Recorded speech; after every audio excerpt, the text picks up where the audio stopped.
akin. Unfortunately, I gotta go na. Bibisita na lang ako sa sunod na araw. Bye-bye. Ingat ka, Mars. Ay, naman nakain na at bumisita siya dito sa bahay. Baka intindihin niyo. Nagluto ako ng tanghalian. Diyan, kumain ka muna. Okay lang ako, maupo lang ako saglit. Ay. Kamusta na nga pala si Papa sa kulungan? Ay. Ba't parang ikaw pa mas pagod sa akin na? Kamusta ako si Papa? Ayun, after ng 3 linggo, nakahanap na tayo ng embassy. Pati mga abogado na pwedeng lumakad ng papel ng papa mo. Oh, napalita yan. Pero bakit parang ang lungkot mo? Mas mataas na yung chance na makalaya si Papa sa kulungan. Kaso kasi, kikailanganin natin ng malaking pera. Magkano ba yan, ma? Magkano ba abutin dyan? Depende daw kasi sa lawyer. Yung nakausap ko, 5K daw per hour. 5K per hour lang pala, tapos i-convert sa peso. Kayang-kaya ko yung gawin ng paraan. Kaso, may naisip akong pwedeng makatulong sa atin. Yung tita Nerissa mo. Si Tita Nerissa? Ma, alam mo namang hindi ko pwedeng gawin yan. Kamag-anak ko sila, tsaka hindi ko sila pwedeng i-testify sa korte. 200K. 200K ang willing niyang ibigay basta i-forge mo lang ang psychological report ng Tito Albert mo. I-forge? I-forge? Alam niyo ba kung gaano kahirap yung pinapagawa niyo? Pwede ako matanggalan ng lisensya dyan sa pinapagawa ni Tita Nerissa. Tsaka hindi ko kayang gawin yan kay Tito Albert at kay Tita Nerissa. Kaso paano na yung papa mo sa abroad? Gagawa ko ng diskarte yan, ma. Huwag lang sa illegal na paraan. Kapag pinatagal pa natin ang kaso, mas lalo tayong mahihirapan kasi ililipat na siya sa ibang correctional facility. Gagawa ko ng paraan yan. Ay, ikaw ang bahala. Nagsasuggest lang naman ako para mas mapadali yung buhay natin.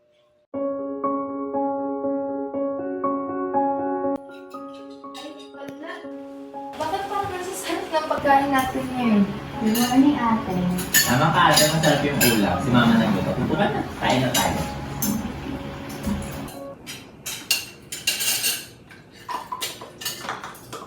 Alam ko wala tayong budget ngayon. Hindi pa ako nasabi yun ah. Ah, hindi ate kasi natanggap na ni mama yung pera galing kay Tita Nerissa. Ano ba yun? Okay, nagsabi na naman ako totoo. Bawal na malaman ni atin tungkol dito. Ngayon pa talaga kayong sisinungaling sa akin ah. Tigilan nyo na yan. Ma! Oh, morning! Kain! Pagkano yung advance si Tita Nerissa? Ano kasi na Kailan lang ma? Pagabi lang, pagtulog mo, nag-transact na yung tita mo. Pero tignan mo rin kasi magandang dulot nito sa atin. Tignan mo, nakakuha na tayo ng attorney para sa papa mo.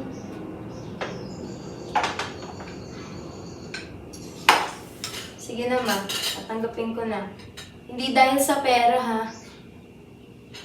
Ang ako, siguraduhin ko makakalabas si tatay sa kulungan. Salamat! Hi, Bess!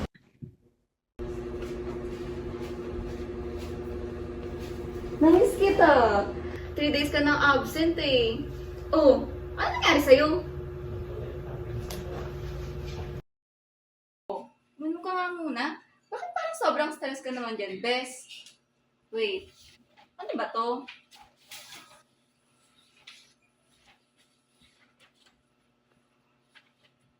Wait.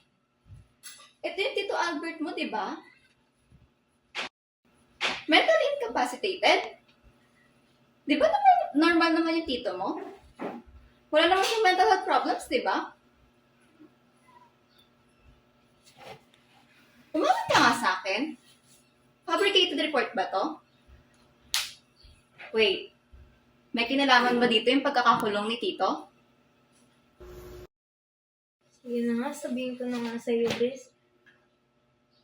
Finorge ko yan. Fabricated psych report yan. Tinulungan kasi ni tita si mama. Tinulungan kasi kami na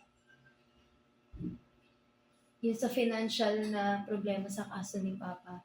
Kaso may kapalit. Ayan. Kaya ako finorge yung psych report ni Tito Albert. Ha? Mawawalan ka ng lisensya. Hindi lang lisensya mo ang mawawala sa'yo. Pati reputasyon at dignidad mo. Alam ko naman yun, Bes. Kaso, wala na akong maisip na ibang paraan eh. Saka kakumpisa ko pa lang din sa pagiging psychiatrist. Hindi ko pa kayang ilabas si tatay sa abroad. Ibalik dito, hindi na siya magtrabaho sana. Nice. Sige, ikaw bahala, Bes. Concern lang ako sa'yo. Pag-isipan mo na mabuti yan.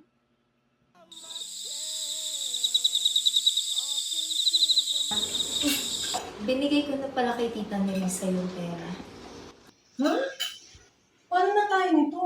Saan tayo kukuha ng pera pang bayad sa abogado ng tatay mo? Hindi ko rin alam eh. Pero gagawa natin ng paraan kahit paunti-unti. Ito Nina, kailangan ko rin ng pera para sa project namin sa school. Ay, oo nga ate. Ako rin eh. Yung sapatos ko pa sira na kailangan ko ng bagong shoes para sa PE namin. Gagawa natin yung paraan kahit paunti-unti. Kaya yan. Sige ate, thank you.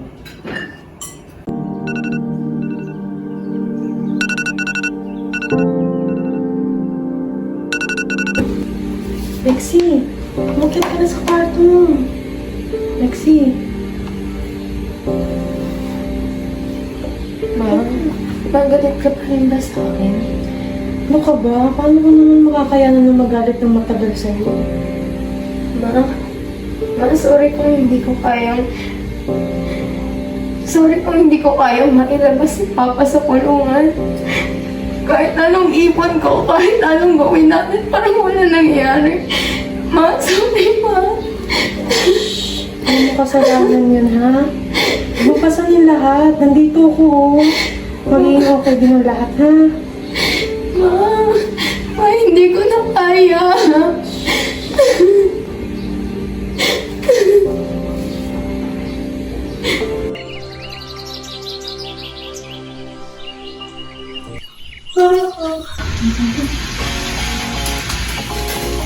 Ate, good news!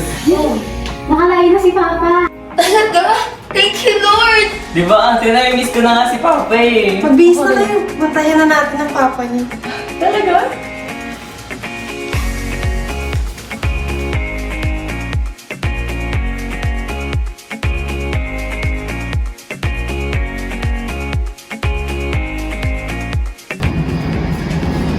Grabe, lalaki na nila. Ay, wow! Yung ba yung bagong sapatos? Oo, kasama ng pag-iik ko. Ikaw, ang ganda ng project mo. Siyempre.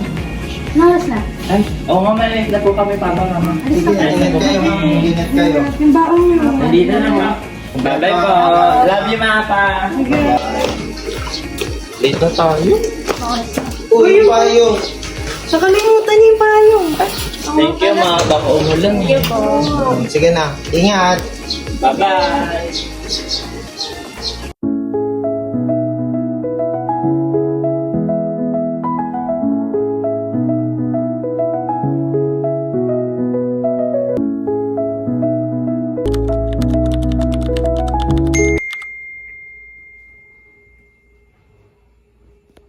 Anak, pinayagan akong gumamit ng cellphone. Kapusta na kayo dyan? Huwag kayong mag-alala sa akin dito ha. Magiging okay din ang lahat anak.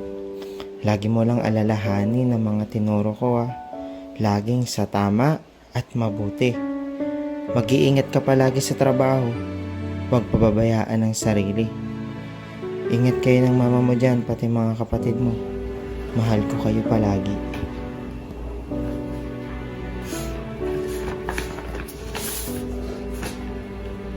Sige pa, hindi ko na itutuloy. Gagawin ko na kung ano yung mabuti at tama.